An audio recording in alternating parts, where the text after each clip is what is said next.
ನಾವು ಪಬ್ಲಿಕ್ ಅಲ್ಲಿ ನಿಂತ್ಕೊಂಡು ಮಾತಾಡೋದಕ್ಕೆ ಸುಮಾರು ಜನ ಹೆದರ್ಕೊಳ್ತಾರೆ. ಯಾವ ಕಾರಣಕ್ಕೋಸ್ಕರ ಆತರ ಹೆದರ್ಕೊಳ್ತಾರೆ ಅಂತ ಅವ್ರಿಗೆ ಗೊತ್ತಿರಲ್ಲ. ಪಬ್ಲಿಕ್ ಎಲ್ಲಿರ್ತದೋ ಆ ಒಂದು ಜಾಗಕ್ಕೆ ಅವ್ರು ಬರೋದೇ ಇಲ್ಲ.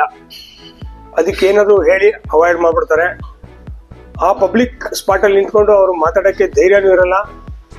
ಪಬ್ಲಿಕ್ ಸ್ಪಾಟ್ ಅಲ್ಲಿ ನಿಂತ್ಕೊಂಡು ಅವರು ಯಾರಾದ್ರೂ ಮಾತಾಡ್ತಿದ್ರೆ ಅದಕ್ಕೆ ಕೇಳಿಸ್ಕೊಳ್ಳೋಕ್ಕೂ ಶಕ್ತಿನೂ ಇರಲ್ಲ. ಆ ಒಂದು ಮನಸ್ಥಿತಿ ಅವರ ದೇಹದಲ್ಲಿ, ಅವರ ಮನಸ್ಥಿತಿಗೆ ಕಾರಣ ಅವರ ಸಬ್ ಕಾನ್ಶಿಯಸ್ ಅಲ್ಲಿ ಇರುತ್ತೆ.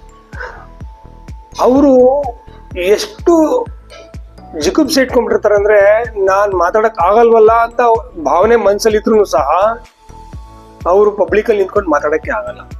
ಆ ಒಂದು ಕೆಲವೊಂದು ಟ್ರೋಮಾಸ್, ಕೆಲವೊಂದು ಅವರ ಒಂದು ಲೈಫಲ್ಲಿ ಆಗಿರುವಂತ ಟ್ರಿಗರ್ ತೊಂದರೆಗಳು ಅವ್ರಿಗೆ ಆ ರೀತಿ ಮಾಡ್ಬಿಟ್ಟಿರುತ್ತೆ. ಅದರಿಂದ ತುಂಬಾ ಸಲೀಸಾಗಿ ಹೊರಗಡೆ ಬಂದ್ಬಿಡ್ಬೋದು. ಆ ರೀತಿ ಮನಸ್ಥಿತಿ ಯಾರಾದ್ರೂ ತೊಂದರೆಲಿದ್ರೆ ದಯವಿಟ್ಟು ನನಗೆ ಸಂಪರ್ಕಿಸಿ. ನಿಮಗೆ ನನ್ನಿಂದ ಒಂದು ಒಳ್ಳೆಯ ಗೈಡೆನ್ಸ್ ಇಂದ ಆ ಒಂದು ಟ್ರೋಮಾ ಇಂದ ಹೊರಗಡೆ ಬಂದ್ಬಿಡ್ಬೋದು. ನಮಸ್ಕಾರ, ಜೈ ಹಿಂದ್.